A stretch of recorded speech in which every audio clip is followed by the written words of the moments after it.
The scoreline says 9-20, a missed chance to grab the AFC West by the throat. A primetime flop against a divisional rival that stings twice because it hurts now and because it feels like we've seen this movie before. The stat sheet makes an easy villain out of Geno Smith. 3 interceptions, no touchdowns, sub 200 yards. Case closed, right? Not so fast. If you watched the tape, really watched it, you saw a different story. This wasn't just a quarterback meltdown. This was death by a dozen paper cuts. Stale concepts, late adjustments, protection breakdowns, and personnel choices that made an already narrow margin even thinner. Heading in, there was real belief. Week 1 teased the blueprint, a defense that would punch first, an offense with pop. Ashton Genty flashing as the rookie spark who could tilt a game. Early on, it felt like the script might hold. The defense buckled down, forced a field goal. Daniel Carlson answered. The building had juice, then the unraveling. It started on the headset. Chip Kelly's plan walked into a cover 1, cover 3 world with a 2015 playbook. You know what you're getting from this Chargers structure. Carroll tree rules, vision and break-in zone, tight match in man, and a willingness to spin late to trap static concepts. The answer isn't a mystery. It's stress, motion, and formation variety. Instead, we banged our head against the same 2-2 looks snap after snap. No stack releases to force free runner traffic. No bunch to create picks and rubs. Little pre-snap motion to reveal coverage or force leverage changes. 9 first-half series built on symmetry, and 9 empty calories. Checkdowns for 2, throwaways, or sacks while routes died on the vine. Only after halftime did we finally tilt the chessboard. Trips to one side, spacing the flat hook curl windows, a little tempo, a little motion. And surprise, things moved. The opening drive ate 11 minutes and got erased by a phantom hold on Dylan Parham. Watch it back. Defender slips, hands off, flag flies anyway. That's a 4-point swing minimum, 7 if we finish. Next drive, same rhythm, until 3rd and 3 in plus territory. Down 29, that's a be smart moment. Take the underneath, or take the 3 and make it a 1-score game. Instead, we forced a 50-50 to Jacoby Myers. Tip, pick, empty. That's not just on the quarterback. That's situational football drilled Monday through Saturday. We didn't pass the test. Personnel management didn't help. Brock Bowers is a special player, and you could see it even on one leg. You could also see the limp, the grimace on his plant, the way he avoided landing on the left knee. And yet, time after time, we dialed him as the first red on must-have downs, up to and including a 4th and 3. That's not toughness. That's recklessness. Week 2 is where you protect the long season, not mortgage it. Let's talk Geno. He made real mistakes.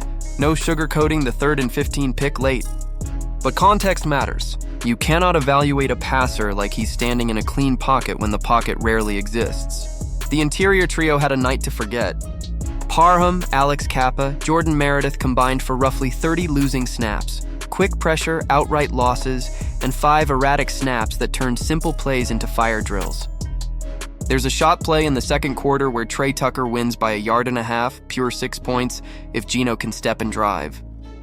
He can't, because Parham is already in his lap. Later, Dante Thornton stacks his man. Geno's throwing flat-footed because the A-gap caved. Ball dies. On the broadcast, it reads, underthrow. On the all-22, it reads, structural failure. And the run game decisions? Confounding.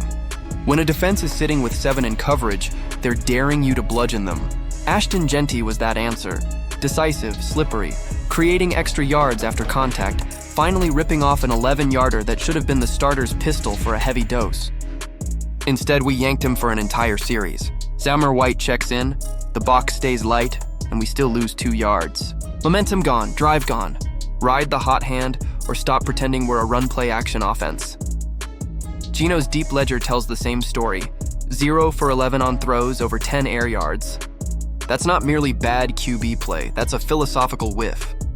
The Chargers lived with depth, clogged the intermediate, and begged us to pound the rock, steal the flats, layer crossers off play action, and stay patient. We tried to hero ball through double coverage while our protection eroded. That's a recipe for exactly what you saw, turnovers without explosive reward. If you're hunting bright spots on offense, start with Colton Miller. While the sack line reads 3 for 30 lost, Miller's edge was largely on lockdown. He played clean football in chaos. Build there. Defensively, there's fight. Max Crosby remains the heartbeat. Late strip, constant denting of the pocket, the same relentless motor that keeps hope alive even when math says otherwise. Jonah Laulu flashed real juice with 2 sacks and steady heat. Jeremy Chin made a pair of tone-setting goal line stops that could have flipped narrative if the offense finished. But the back end? Rough. Isaiah Polamau was picked on all night. 2 scores, a century of yards, misses in space. He's a downhill safety being asked to wear a center fielder's cape. That's on the staff as much as the player. Until a true free safety arrives, expect more. Why is that guy alone? Moments, like the 60-yard moonshot to Quentin Johnston. Quiet, but important. Thomas Booker. The box score won't sell it, the film will. He's the one interior lineman consistently denting the pocket, walking guards back, muddying the QB's launch point so Crosby and Laulu can close. That's winning football even without the splash. So where do you go from here? It's week 2. The season is not a verdict. It's a progression. But the pivot has to start now. Offensively, simplify and sharpen. Lean into the light boxes. More duo, more inside zone with built-in RPOs to punish overhangs. Marry it to quick game and glance post-off hard play action. Use motion, jet, orbit, short, and bunch dark stack to create free releases and force coverage to declare. Help the interior with slides, nudges, and half-man protections. Stop asking a leaky A-gap to hold a 5-step vertical menu. The Commanders are next, and there's smoke that Jaden Daniels might not go. Winnable window opening right in front of us. But winnable only matters if we stop beating ourselves. Chip Kelly has to call a 2025 game, not a 2015 one. Pete Carroll has to manage health with the long view. The interior line has to take personal offense to last week's tape. And Geno? He has to be the adult in the room. Take the layups, take the points, live for the fourth quarter. Raiders fans, this loss hurts because it should. It was there. The path forward is just as obvious. Play to who you are, not who the call sheet wishes you were. Run it when they dare you. Protect your quarterback, protect your stars, and cash the boring points that keep the door open. If you're riding with us for the full post-mortem and the Commanders' game plan drop, smash subscribe and tap the bell so you don't miss it. Drop your take below. Was this more on Geno, the interior OL, or the headset? And how many touches should Ashton Genty get next week? Let's argue it out, like always, down in the comments.